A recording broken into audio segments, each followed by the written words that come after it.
Assalamualaikum warahmatullahi wabarakatuh.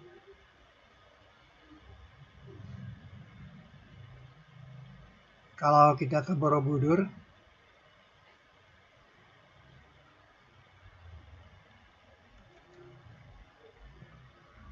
kita akan bertanya, ini karya siapa? Memperhatikan relief-reliefnya, kita akan bertanya, ini karya siapa? Kalau kita turun ke Boko, kita menemukan 19 batu dihempaskan.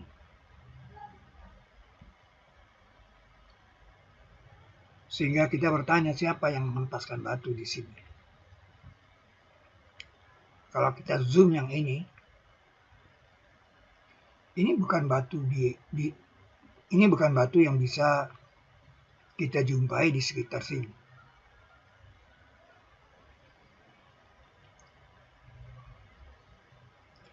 Bilangan 19 juga kita temukan di stupa terbuka.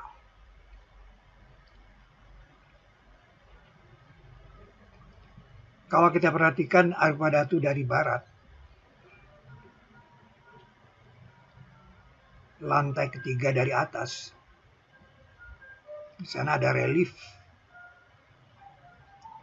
yang tidak biasa. Relief yang tidak pernah ditausiahkan.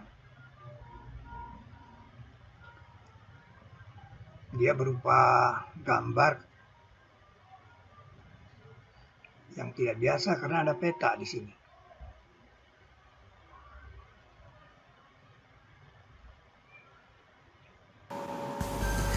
Ini petak, tanda dia benda teknik.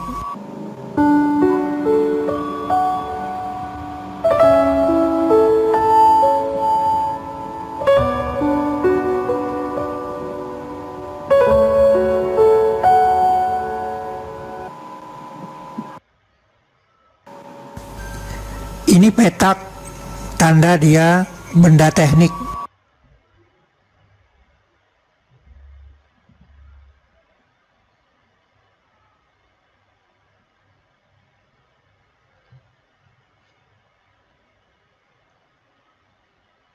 Peta setipis baterai HP Anda.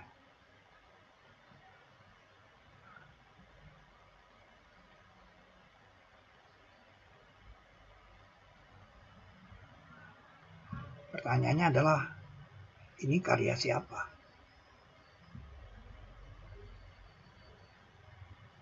Kalau kita perhatikan, itu adalah gambar kendaraan.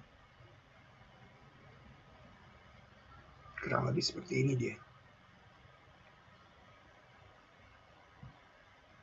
Dan itu kita temukan di selatan Pulau Jawa, 700 km dari Pulau Jawa, lebarnya 13 km. Kita bertanya, ini karya siapa?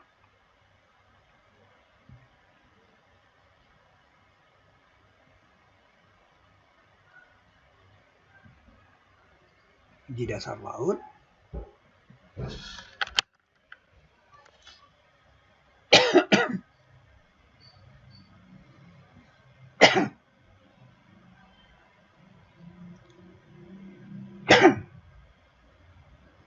Bapak pakai Google Earth, kita bisa ukur ini. 13,871.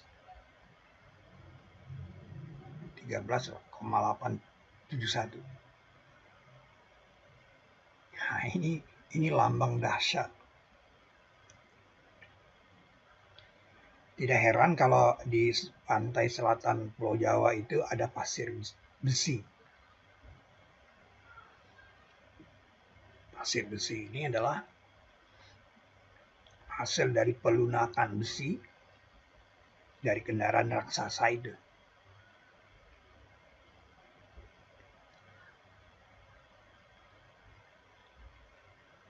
Dia alat keraknya saja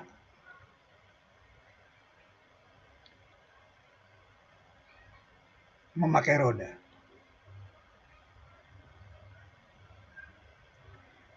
Kemudian ini, kita menemukan bentuk berangkas. Tapi berangkas pintunya cuma garis.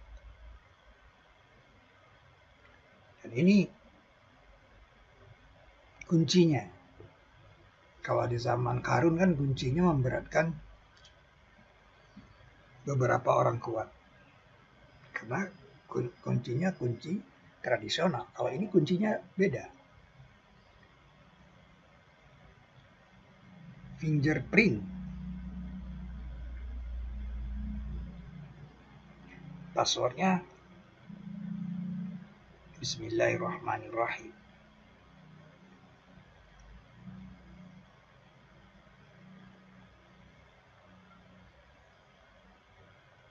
Nah, kalau ini pintu, pasti dia letter T kan, letter H kan. Kalau memang itu pintu, harus itu pintu.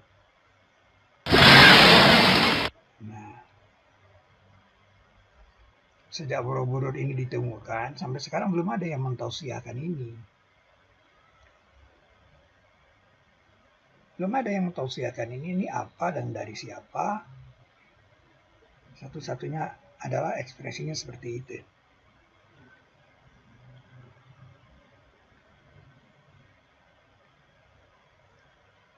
Berangkas. Jadi dia membawa pesan masa datang.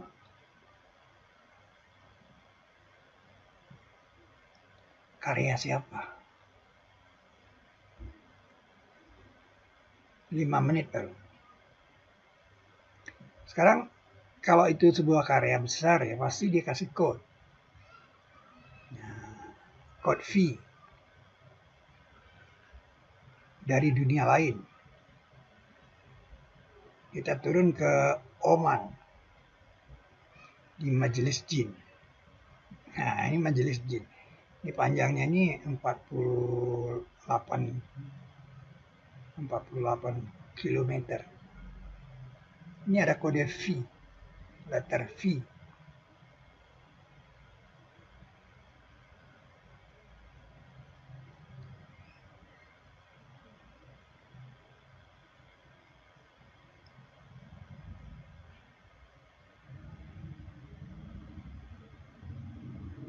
Letter V, mungkin kode Victoria, kemenangan. Di Majelis Jin. Perlu Anda tahu, satu-satunya negeri yang mempunyai kepulauan jin itu cuma Nusantara, yaitu di sini, di Kepulauan Aru. Kepulauan Jin. Nah, kalau kita ke 62 km sebelah utara Jayapura, nah kita menemukan bangunan seperti ini. Burj Khalifa Anda lihat, nggak ada apa-apanya Burj Khalifa. Piramida Khufu, tingginya 1,8 km. Nah, di sini punya ada kode V.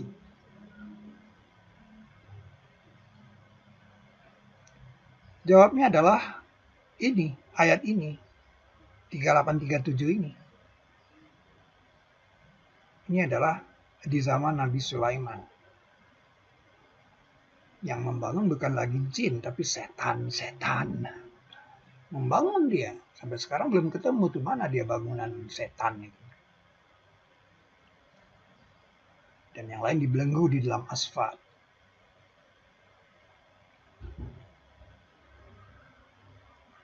Dua kali ayat Quran mengatakannya untuk meyakinkan Anda. Satu di surat Shad, yang satu lagi di surat Al-Anbiya. Dia bukan hanya sekedar menyelam, tapi mengerjakan pekerjaan yang lain. Dan dengan catatan kami menjaga. Kami menjaga mereka. Artinya malaikat-malaikat menjaga. Sebagian dari jin, orang yang bekerja di hadapannya. Nah, di sini Sulaiman. Jadi kalau Anda bertanya ini apa? Nah, ini bangunan yang dikerjakan oleh setan, bukan lagi jin di zaman Nabi Sulaiman. Ini dia. Panjangnya 112 km. Kurang lebih dari Pancoran ke Purwakarta. Sejajar Katulistiwa. Kode V dari dunia lain. Nah, sekarang saya mau lihatkan kepada Anda kode V ini di mana dibuat. Ini loh. Ini kan kisah Yunus ini. Kisah Yunus ini kan. Nah, ini kepala orang ini sebesar ibu jari kita. Sebesar ibu jari. Nah, di kepala orang itu dibikinkan kode V atau dia. Kode V. Nah, itu dia kode. Kode V dari dunia lain. Supaya dunia percaya bahwa ini bukan manusia yang buat. Ini dia, kode V dari dunia lain.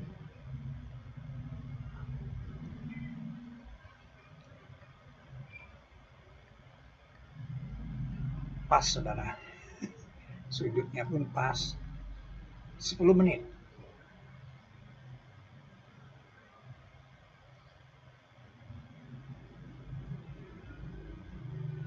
Ini kan luar biasa.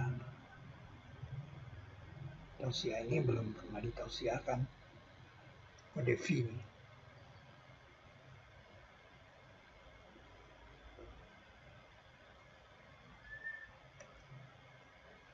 Kode V dari dunia lain.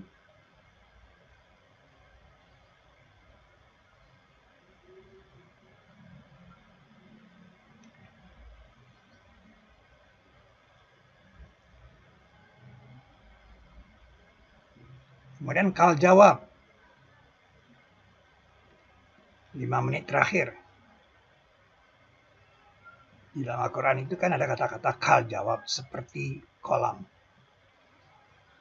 Piring seperti kolam itu bagaimana? Nah, Borobudur ini kalau kita hapus ini, titik-titik airnya ini, dia melihatkan 3 piring. Kemudian topinya ini kita angkat. Dia melihatkan 3 piring. Nah, 3 piring ini hanya bisa diceritakan oleh setetes air yang kita jatuhkan di atas air. Dengan teknologi yang tinggi, kita punya kamera yang bisa melambatkan dan menzoom setetes air itu. Belum pernah dilihat oleh manusia.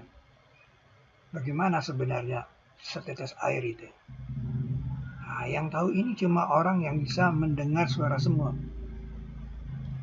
Karena keajaiban matanya juga dibarengi dengan keajaiban kupingnya. Nah, dia bisa lihat ini.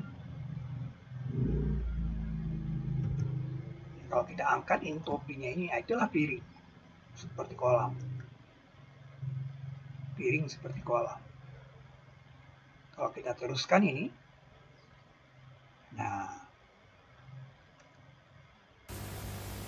teruskan.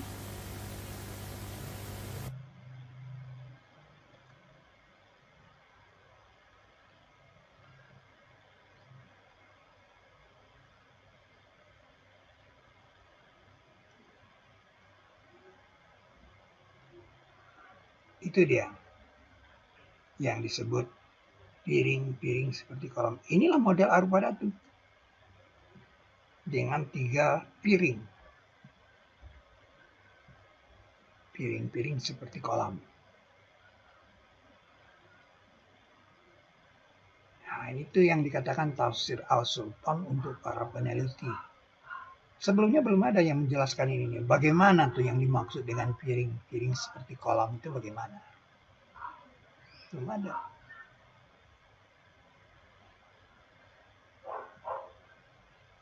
Jadi dalam ceritanya, arupa datu itu dipindahkan oleh orang yang berilmu kitab.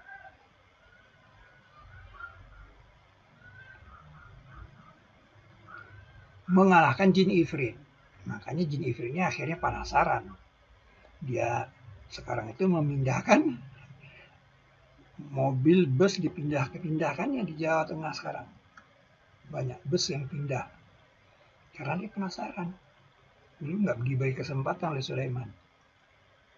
Pindah dia. Tapi itu lebih cepat. Itu sengaja saya pelankan supaya Anda bisa lihat. 14 menit.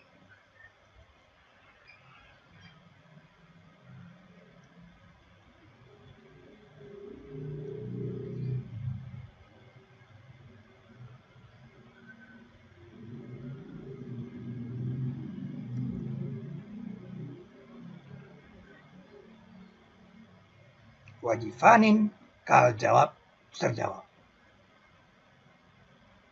Demikian tausiah pembuka saya. Assalamualaikum warahmatullahi wabarakatuh. Kalau masih ada waktu, saya lanjutkan dengan kualitas foto, garis mata, rambut, dan ayat doktrin.